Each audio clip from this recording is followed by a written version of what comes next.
안녕하세요, 가치남입니다. 7월 27일 월요일 국내 증시가 마감이 되었습니다. 오늘 코스피, 코스닥 모두 좋은 흐름을 보였다고 생각을 하고 있거든요. 코스피 같은 경우에는 0.79% 상승해서 2217포인트에 마감이 되었고, 코스닥 같은 경우에는 약 0.8% 상승해서 다시 800포인트를 넘었죠. 그래서 오늘 코스피, 코스닥 모두 좋은 흐름을 보였다, 이렇게 말씀을 드리도록 하겠습니다. 자, 이어서 삼성전자와 SK하이닉스 주가 흐름을 한번 볼게요. 삼성전자는 오늘 2.5%의 상승이 나와서 55,600원에 마무리가 되었어요.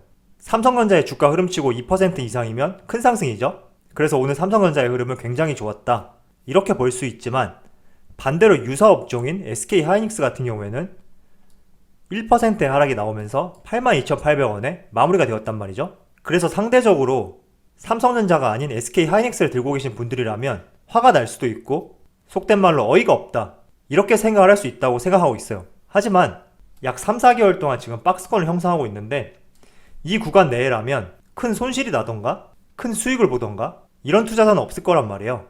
그래서 조금 기다릴 필요가 있다고 생각하고 있고, 외국인의 수급이 삼성전자를 중심으로 들어오고 있단 말이죠.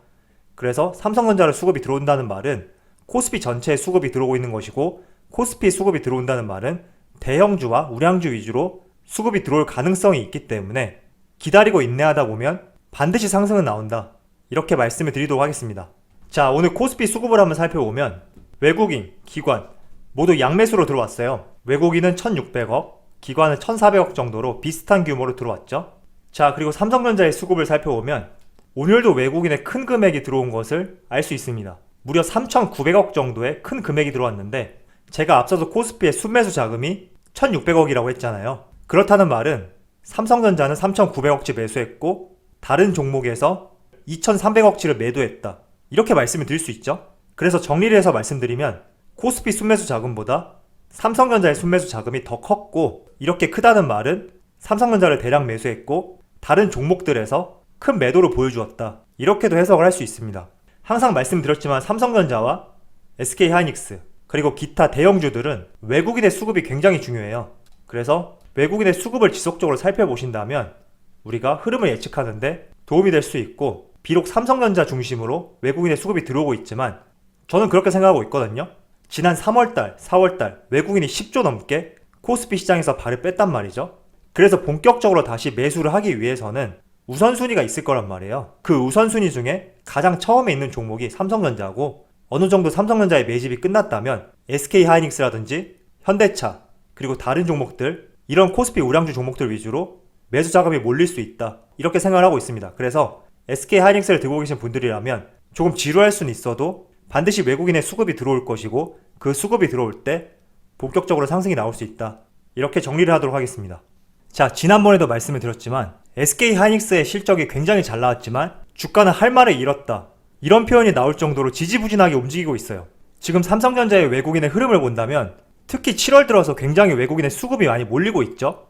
그런데 대조적으로 SK하이닉스에서는 외국인의 수급이 들어오지 않고 있어요. 하지만 삼성전자와 SK하이닉스 모두 3분기, 4분기에 더욱더 성장이 기대되기 때문에 우리가 늘 그렇듯 기다릴 줄 알아야 되고, 또 3분기, 4분기에 삼성전자와 SK하이닉스가 더욱 기대되는 이유는 여기 달러 인덱스 지표를 보시면 좌측에 있는 것은 한 달치이고 우측에 있는 것은 1년치예요. 제가 왜 이걸 보여드리냐면 달러 인덱스라는 것은 주식시장의 흐름을 내다볼 수 있는 하나의 척도예요. 그렇다는 말은 달러 인덱스가 높이 나오면 달러의 가치가 상승하고, 반대로 달러 인덱스가 이렇게 하락한다면 달러의 가치는 조금씩 하락한다, 이렇게 말씀을 드릴 수가 있습니다.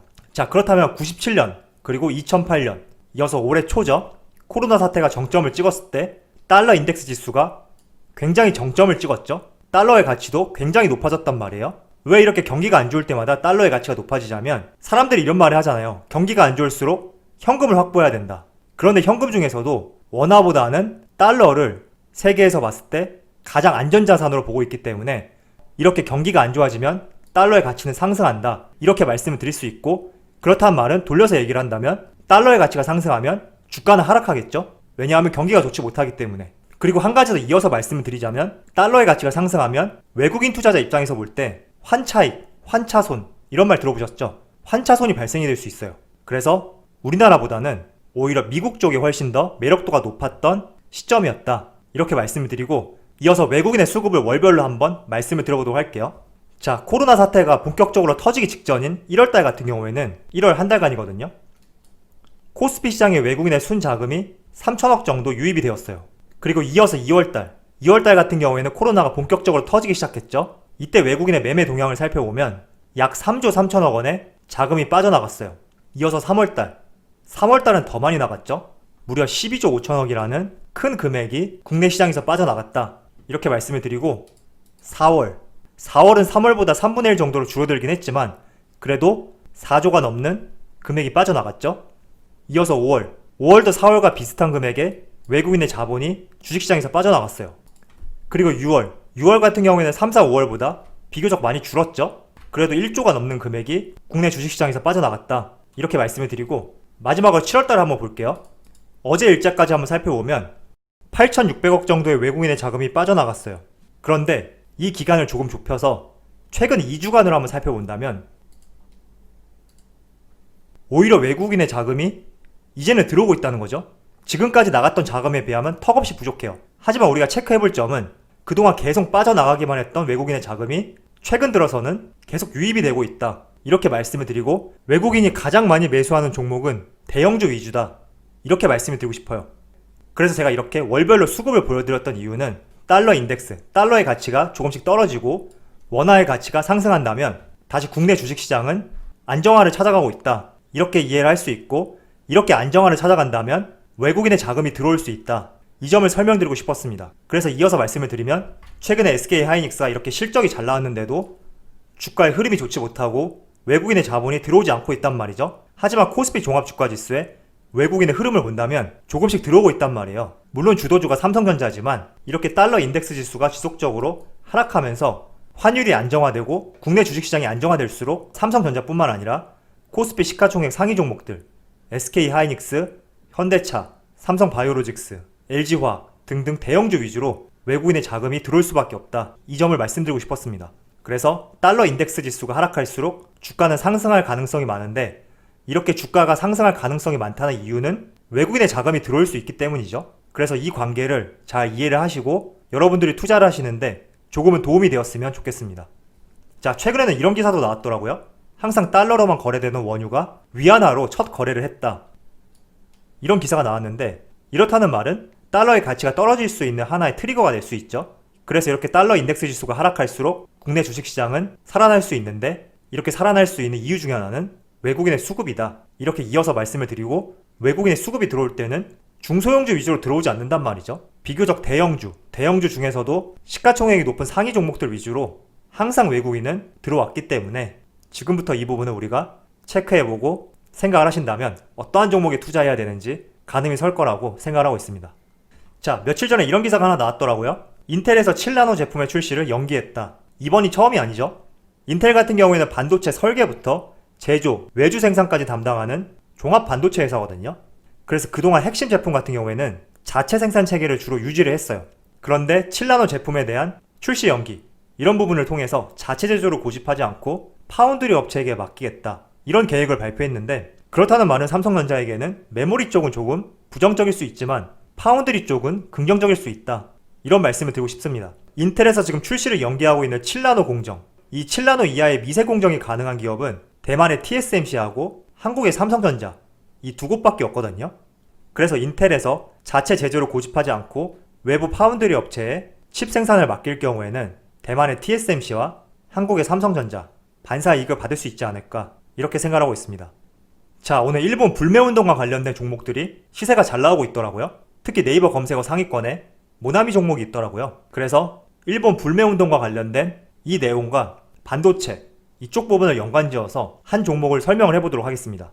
일본의 교도통신에 따르면 강제징용에 대한 보복 조치로 한국인 비자를 강화한다든지 혹은 일본 대사의 일시적 귀국을 생각하고 있다, 이렇게 발표를 했어요. 작년 7월에 일본 측에서 국내 수출 규제 품목을 지정을 했죠. 그 수출 규제 품목을 한번 살펴보면 포토레지스트, 에칭가스, 플루오린 폴리이미드, 이렇게 세 가지를 수출 규제 품목으로 제한을 했어요. 특히 여기 레지스트 같은 경우에는 일본 의존도가 90%가 넘거든요. 그런데 오히려 일본에서 이런 수출 제한으로 인해서 동진 세미캠, 이 종목이 굉장히 큰 수혜를 받고 있거든요. 이 기업 같은 경우에는 반도체 및 디스플레이용 재료를 제조하는 기업이에요. 특히 포토레지스트 같은 경우에는 반도체 회로 소자의 핵심 재료인데 국내에서 자체 생산을 하고 있단 말이죠. 그리고 이 기업 같은 경우에는 삼성전자가 특히 4.8%의 지분을 가지고 있어요. 그리고 매출의 88%가 앞서서 말씀드린 대일 의존도가 가장 높은 포토레지스트, 이쪽에서 매출이 가장 많이 나오고 있거든요.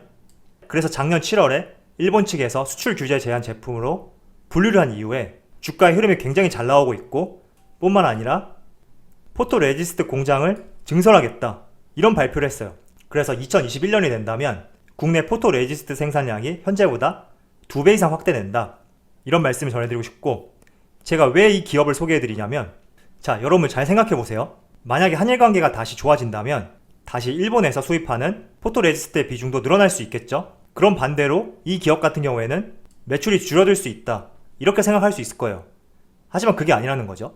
이번 코로나 사태도 보면 아시겠지만 많은 기업들이 생산 공장과 수입처를 다변화시키지 않고 한쪽에 의지하다 보니까 그 한쪽에서 문제가 생길 경우에 기업 입장에서 볼 때 수급 불안정으로 매출액과 영업이익이 크게 감소할 수 있다는 거죠. 그래서 글로벌 기업 같은 경우에 이번에 코로나 사태를 기점으로 글로벌 생산기지 공장을 다변화시키고 있고, 삼성전자도 마찬가지라고 생각하고 있어요.